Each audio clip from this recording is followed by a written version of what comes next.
Just microphone on chin. Uh-huh. Just papers are rattling. A ristle-rassle. I've never experienced such loud paper, except back in the day when Sun Chips decided to make their packages super loud, that it was literally hurting people's ears. That's embarrassing.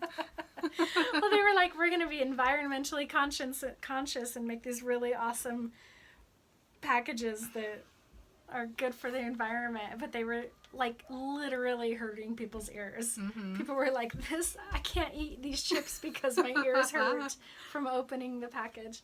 That's how this paper sounds to me. Mm-hmm. All right. Hi. What's up? Harry Potter. Talking about it. Nice. Living it. Love it. Loving it. Always. I love Harry Potter. Never will stop. I love these books. Me too. So much. All right. So my name is Maren. And my name is Emily. And we are Remember Harry Potter. Oh, good. Crushed That it. feels good. Love it. Today we are also not talking about a specific chapter in the Sorcerer's Stone.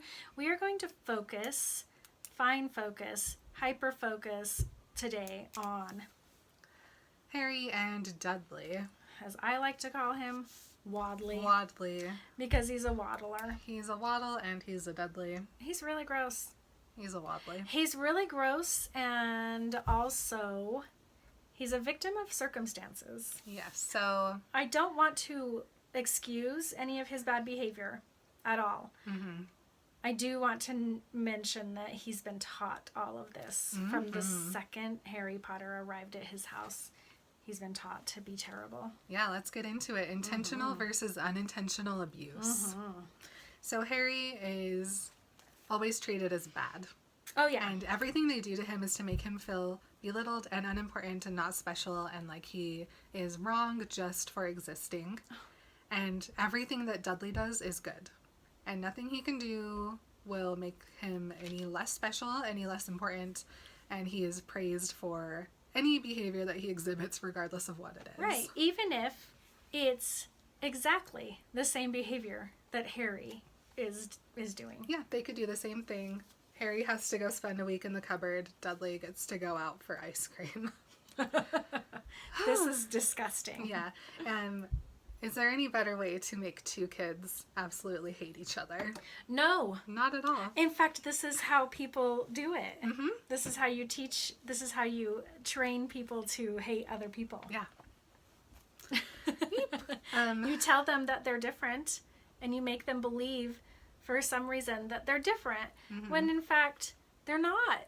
They're just humans. Mm-hmm. And so if you're constantly telling a group of people that they are better than another group of people, for no reason other than, let's make up a reason. Skin color. Oh. Okay. Mm-hmm. So let's make up that reason. That's the only difference between them? Yes. Okay. So let's say that this is the only difference. Sure. And so if we just are constantly telling all of these people who have this color skin that they are better and smarter and cooler and worthier than all these people who have this color of skin, then that makes them hate each other. Mm-hmm. That's how you do it. Yep. Weird. Gross. I'm glad that doesn't happen in our real life. Okay. Well, I want it to not. Yeah, wait a second. It does, and it's wrong. It's wrong, and we fight against it. And yeah, we teach young people that it's wrong. Yep. And the young people are going to be the ones who have to deal with it, but they're going to be the ones who make it better. Yep, because they will know from the beginning that it's wrong. Yep. Yay! So these people do that with these little humans from the time they're 1 year old. Mm-hmm. Neither of them chose their situation, but they have no way of escaping it. No, that's the worst thing about kids being abused, is that they literally can not get away from it.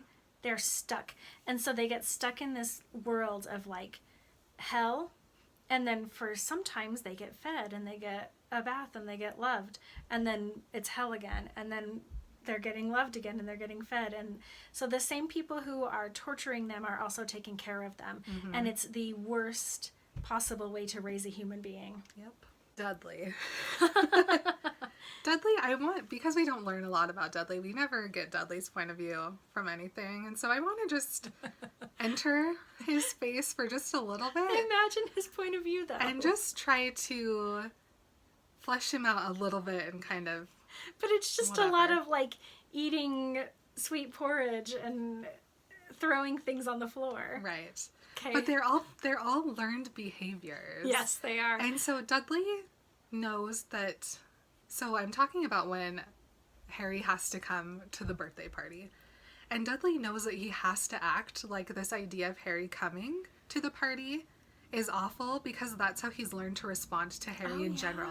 It may not be because he thinks that Harry's going to ruin it, but he has been taught that if Harry's around, it's bad. Yeah. And so without even a second of hesitation, he's like, wah, wah, wah, no Harry. Screaming. He just screams. And it's just because Harry's existing. It's not because Harry has done anything at a previous birthday party that he ruined or anything like that. Nothing like that comes into it. It's just Harry is bad, and so I'm going to throw a fit. Yeah. Mm-hmm. Oh. And this on some level deep down inside must make Dudley feel like he always has to be better than Harry. That's an interesting thing to think because he already knows that if he does the same thing as Harry, even if it's bad, he doesn't get in trouble. Mm-hmm. But deep down, you must, I feel like just on, like, as a human, you must want to strive to keep your status as good. Yeah. And so there has to be some aspect of Dudley that is always choosing these things because he knows he has to be better than Harry because he is better than Harry. Yeah. And it's just, I want to get a psychologist in here and really explain what's happening here because I know there's something to it. It's like how when kids are labeled as gifted when they're like 6 and then they just feel like they have to maintain that level of specialness their entire life and then they just become overly anxious adults because they don't know how to not be gifted. Mm-hmm. Or to not have to live up to the label of being gifted. Yeah. Yeah. Yeah, it turns into perfectionism, which then obviously is unattainable. And I'm just glad that ruins people. Nobody ever thought I was good at anything. I was always told that I was the best at things and really smart and really good. You are. Sorry, I just put another book on your head. Yes, and now I always have to feel like I have to be good at things. Nobody, and it's rough. Yeah, no. So, yuck. So yeah, Dudley's always like, I need to have more because that's what's expected of me. And, you know, he continues to act like this for the next 7 years until finally something clicks in his head and he looks at Harry and he goes, wait, we're the same. We were raised in the same house by the same people. Harry's not coming with us. Like, he's supposed to be with us. He's one of us. Even though for his entire life we've alienated him, he is our family. Okay, but so, and this is a spoiler, everybody, but so one of the main things I think that makes the click, makes the change, makes the trigger, is when Dudley gets attacked by the Dementors with Harry. Harry was also getting attacked, and of course Dudley was so caught up in himself, as always, that I don't think he really noticed that Harry was also getting attacked. He didn't even know he was getting attacked. He just knew something terrible was happening to him. But the click was when Harry saved him and brought him home. Yeah. Nothing was ever the same after that. Right. So he does, like, he is surprised of, like, we have to leave and we're not bringing Harry with us? Like, this isn't right. But I think at this point he would have been like, of course we're not bringing him with us. It would have been a lot of, like, screaming and rejoicing. Yeah. It took that 7 years of things being the same and then something very big happening and changing for him to realize he is part of the family. You know, he is his brother. Yeah. I mean, for now, he's 10. He's a child. I'm happy to let all of his actions reflect back on his parents. Me too. Because what 10-year-old wouldn't absolutely thrive on getting everything they want, always being the best, being doted on, everything that they want is indulged, everything that they need is indulged completely. Well, and here's the thing that, like, just personally from my own experience with being a mom of a kid that's almost that same age, and she's a year younger than that, but not that big of a difference, is that everything that she believes and holds dear and knows is true has been taught to her by me and her dad, or like one of her teachers. So her world is very small, and she believes everything I say. And I've told her from the beginning, I will never lie to you, and I don't. I've never lied to her about anything. Everything she's ever asked me, I have told the truth. So she completely trusts me. Like, every once in a while, something will happen and she will look at me and I will see in her eyes pure trust. Like a wide-eyed, why is this happening? What is going on? And she knows that I will answer her truthfully and I will tell her the truth. Dudley is living in a world where his parents, still at his age, everything they've told him is the truth. Everything that they believe, he also believes. That's how parents and children work for the most part, generally. So that's what's going on here. This isn't, as of now, this is not his fault. Yeah. To counter that just a little bit, I do want to bring up Sirius again, because Sirius is also this exact age when he decides that what he has learned and how he's been raised is wrong and that he wants to change it. Yeah, I love a counter. Yeah. We don't have a counter very often. Not very often, but after I wrote all of this about Dudley, I was like, but yeah, there are kids out there who something deep down inside them tells them this is wrong and I can change how I live. Well, I think one of the differences is I don't think that Sirius's parents were very nice to him. Right. And the Dursleys are very nice to Dudley. So he's getting constant reassurance from his parents that they're being truthful and that they would never hurt him and that everything they're saying is true and right, and they're coddling him and loving him and kissing him and adoring him. Whereas Sirius's parents were like, go scrub the floor, you little monster. You know, like they were not nice to him. And so that does make a difference where he's like initially not going to trust them because he feels like there's something wrong here. This isn't right. Yeah. Dudley, Dursley, Wadley, whatever his name is. I don't know why I have a hard time with his name, but he has never had any reason to not trust them. True. Yeah. Which is really disgusting. Was that your esophagus? Yeah. Cool. Okay. I know I mentioned this in one of the previous episodes, but I just want to bring it back up in that Harry has a very, very weird sense of punishment. Because in this chapter, I keep bringing it up because this is just a very important moment when Harry asks them to leave him at home alone. He thinks to himself, then maybe I can get like a snack from the fridge and I can go play on Dudley's new computer game and like play with Dudley's new toys that he just got. Yeah. And for any other kid, I don't know about you, but if I had been caught by my brother playing his new thing before he got it, I would be in so much trouble. He'd be so furious at me. But for Harry, that's like not even something he thinks about. He's like, I'm going to be in trouble no matter what, so I may as well take advantage and just play on Dudley's computer because they're going to be mad at me regardless. And so he just doesn't care about punishment at all, which of course we see play out through the entire rest of the series. Yeah, he's willing to do whatever he needs to do because it doesn't matter. That's so cool. Let's see. Let me just tell you what Emily did. She put a star. This is her next little paragraph. And just in very strong handwriting wrote, "Don't give your kids everything they want!" Exclamation mark.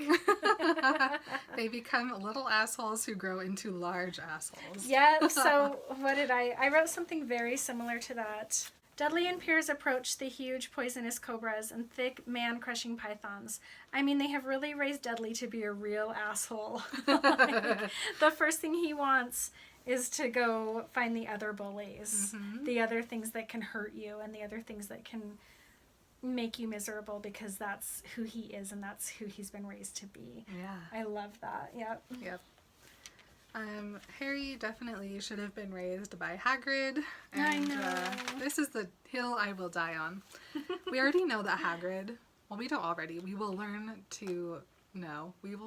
that Hagrid is very, very nurturing and very, very, like, I want to say motherly, but that's just because that's the words they use in the book. But he's very, like, maternal towards creatures. Yeah, they talk about that a lot in Harry Potter and the Sacred Text, which is another Harry Potter podcast that you guys should all go listen to. They talk about how he's very maternal, that he's the mom. Yeah. Harry, of course, we already know, Hogwarts, safe. Hagrid would have been the best caretaker for Harry Potter. Aside from... It would have been so much fun. Sirius, hello. I know. At this... it makes me so frustrated every time I think about it, but at this point in time, obviously, James and Lily have written that Sirius is Harry's godfather, and the reason you have godparents is if something happens to the actual parents, the godparents take in the child, right? Yeah. Yep. And at this point in time, Sirius is not in prison. He has not gone after Peter Pettigrew yet. Why then did Dumbledore step in and not let Sirius take Harry?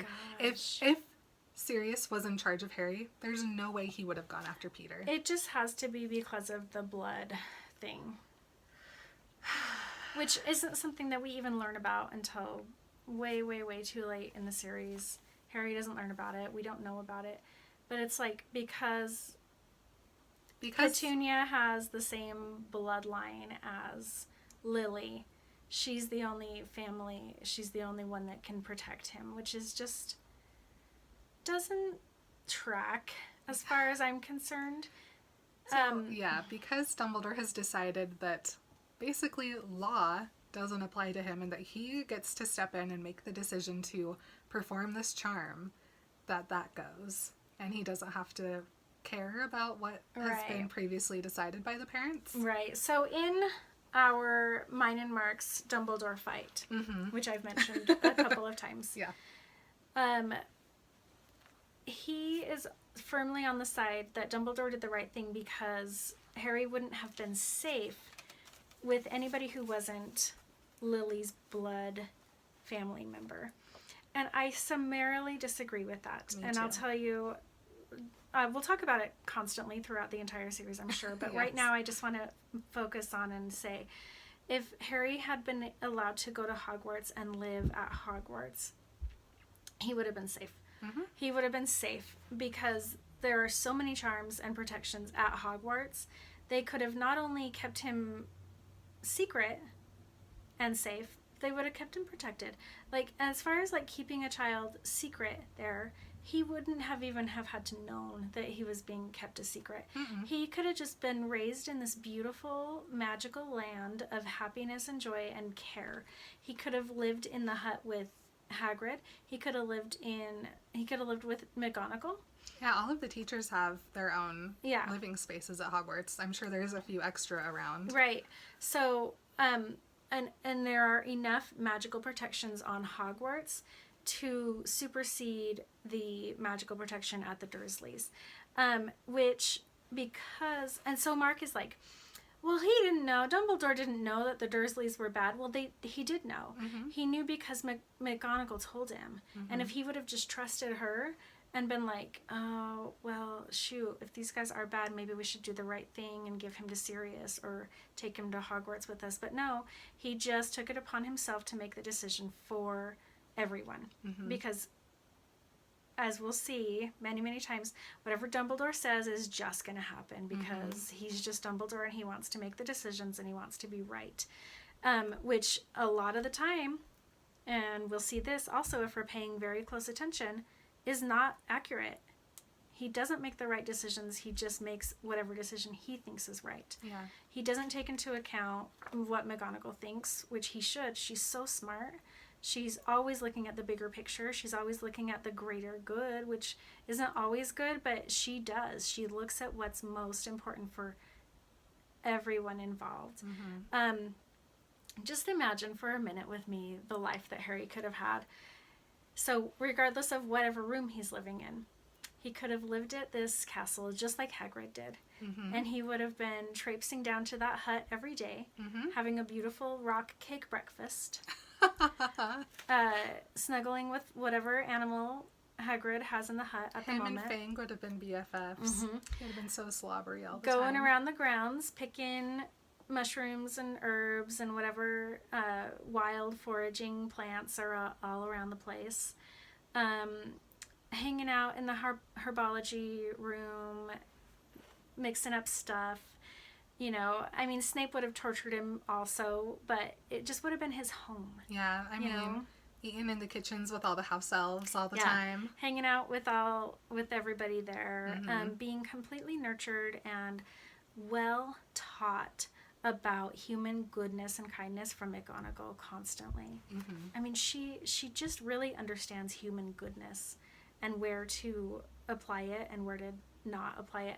Like the fact that she refuses, and this is a spoiler, she refuses to let Trelawney be sacked and leave the grounds. This is her home. This is where Trelawney lives. That's the kind of love and human kindness that McGonagall has in her heart, and she would have taught that to Harry from day one. Think of how different his life would have been and how much more powerful of a wizard he would have been if that's the upbringing he would have had, instead of not being able to learn. Because you can't learn. Kids can't learn when they are under constant threat of abuse, being malnourished, being neglected and abandoned. They can't learn under those circumstances.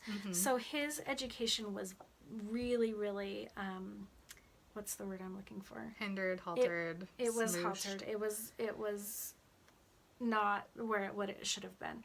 So his education would have been better. His health would have been better. His brain, everything about him would have been better if he hadn't been left with these people and forced to grow up alongside a kid his exact same age who is being treated, I mean, terribly, but also beautifully by his parents. And seeing that and always being subject to that and having to live in a cupboard when there's a perfectly good bedroom upstairs. A cupboard doesn't have a window. Oh, I know. A cupboard doesn't have a window, and it doesn't have air conditioning, and it doesn't have heat, and it doesn't have cleanliness, and it doesn't have a bed. It's just a cupboard. We all have a cupboard under the stairs. That was like the most important thing about buying a house, is that I had a cupboard under the stairs. You know? Yeah, I just hate that Dumbledore, first of all, makes this decision. But second of all, makes this decision out of fear. And it's because he's worried that Voldemort will come back and come after Harry, that he wants to protect him.